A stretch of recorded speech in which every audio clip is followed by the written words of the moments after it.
Can you heal from abuse? What do I do after leaving my narcissist? What does a healthy relationship look like? These concerns cross the minds of over 20 people every minute, over 28,800 people every day. And the sad fact is, we still don't talk about it enough. Healing from emotional abuse isn't a band-aid situation, but it doesn't have to take years either. The lives of millions of other survivors around the world have been impacted by their narcissist. Yours doesn't have to. To show you how to live a free, confident, and peaceful life, your host and founder of the Healing from Emotional Abuse philosophy, Marissa F. Cohen. Welcome back to Breaking Through Our Silence. I want to tell you guys a little story about how I created my signature coaching course, The Rue Approach. At the very beginning of 2020, I was driving from Chicago to northwestern Wisconsin to visit a dear friend of mine. On road trips, especially solo ones, I really enjoy listening to audiobooks, specifically of the self-development genre. By recommendation from a friend, I purchased and listened to The Big Leap by Gay Hendricks. The link to the book is in the description. It was an incredibly eye-opening book, and I kept having to pause to leave myself voice notes. What I didn't realize at the time was that I was formulating and basically tracking all the tactics and techniques I used to help myself heal from my abuse, while also etching out exactly how I had helped other survivors and champions heal from theirs. It quickly became the foundation for my signature coaching program, The Rue Approach.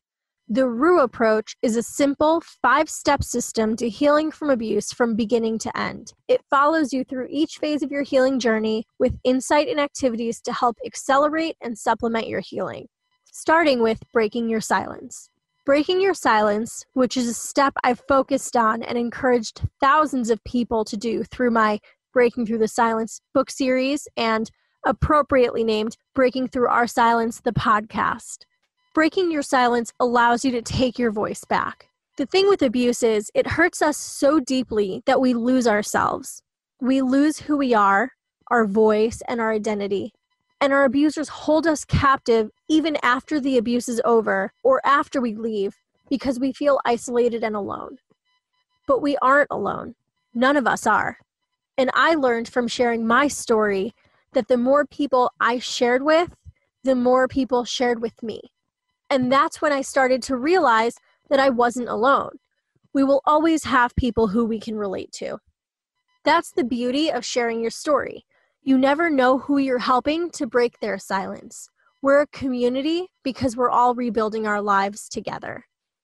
The second step in the Rue Approach is to drop your victim mentality. This step seems to stir a lot of people's nerves, but only because it's a tough pill to swallow. Think about it. Who's the strongest person you know, or the most inspirational? How do they act? How do they perceive the world? Do they allow what happens to them to define them and stop their lives? Or do they take a moment, get back on their feet, and continue on with their lives? The problem with having a victim mentality is you're not taking accountability for your life. Therefore, everything happens to you and you're not in control of it. Don't let your abuser keep their hold on you and control you. And when you do that, you stop looking at yourself like a victim. You're empowering yourself to start working towards healing. You'll feel better the moment you drop your victimhood and become a survivor. The third step in the Rue Approach is to build your confidence. After abuse or assault, like I said before, we lose ourselves. We learn to dislike things about ourselves and beat ourselves up. My abuser told me that I was useless and no one in their right mind would ever love me besides him. And when you're told that enough by a person you love and respect, you believe it. And after my sexual assaults, I started to learn that my body was an object for other people to use and take advantage of. All of that contributed to my lack of self-esteem and confidence, which was arguably the most difficult repair I had to make. But building your confidence is a huge part of healing from your abuse. What is a word or action your abuser said or did that contributed to hurting your confidence? Make that word your new superpower. The Rue Approach teaches you how to do that. Useless? I took the negativity that my abuser unloaded on me and became the most useful person I could be, or at least I'm working on it. The horrible things he said and used to hurt me, I've turned into my biggest strengths. The weakness I felt after the things he did to me empower me to be the strongest person and advocate I can be. What's your new superpower? Step 4 is finding resources that work for you. Therapy is amazing. I will never, ever dispute that, but it's not for everyone. There are hundreds of other resources that might work for you. It's about finding the things that empower you and make you feel stronger. That's what resources are for abuse champions. Something to help you express your feelings and work through your trauma. A lot of people tend to turn to unhealthy coping mechanisms after abuse or assault, like self-harm, drugs and alcohol, eating disorders, or destructive and risky behavior. They're great for numbing quick fixes, but they aren't healthy or sustainable. They also don't solve any of your issues, but push them aside or build them up and make it harder to heal later. Let's find you a healthy alternative to coping. The last step is to rebuild your routine, to surround yourself with the people and things that make you the happiest and cut out the toxic crap.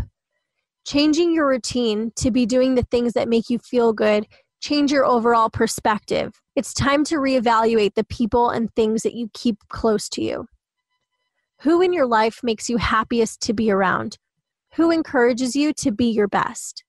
Who inspires you to succeed? Those are the people you should spend your time with.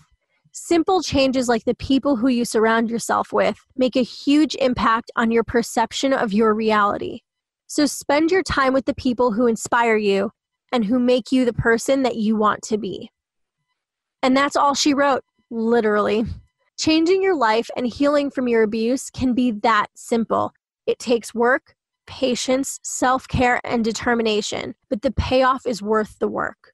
You can work your way through the RU approach 4 different ways, although a combination of the 4 is always best. The first way is through personal or group coaching with me directly. I have 2 different programs. The first is a masterclass with no more than 20 people at a time. In this format, we work together as a group to support each other's healing journeys. Everyone follows the program at the same speed, empowering and motivating each other. For more information about this option, you can either look on my website, the link is in the description, or email me directly at marissafcohen.com with the subject line Healing Masterclass. The other coaching option is one-on-one coaching, where we meet twice per month and work through the RU approach, just us. We move at your pace, and you receive 100% of my attention. For more information about one-on-one coaching, you can either go to my website or email me directly with the subject line one-on-one coaching.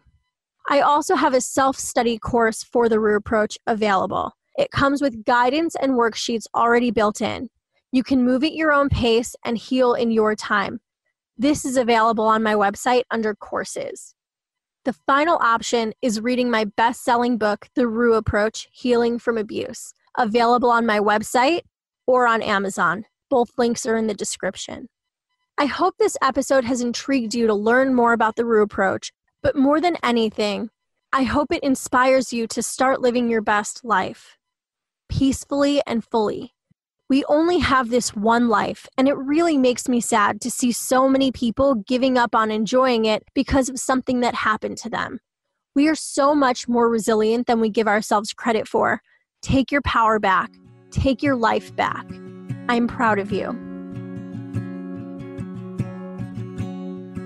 If you enjoyed this podcast, you have to check out www.marissafaycohen.com/private-coaching. That's www.marissafaycohen.com/private-coaching. Marissa would love to develop a made-for-you healing plan to heal from emotional abuse. She does all the work and you just show up. Stop feeling stuck, alone, and hurt, and live a free, confident, and peaceful life. Don't forget to subscribe to the Healing from Emotional Abuse podcast and follow us on Facebook at www.facebook.com/Marissa F. Cohen and Instagram at marissa.fay.cohen. We'd love to see you there.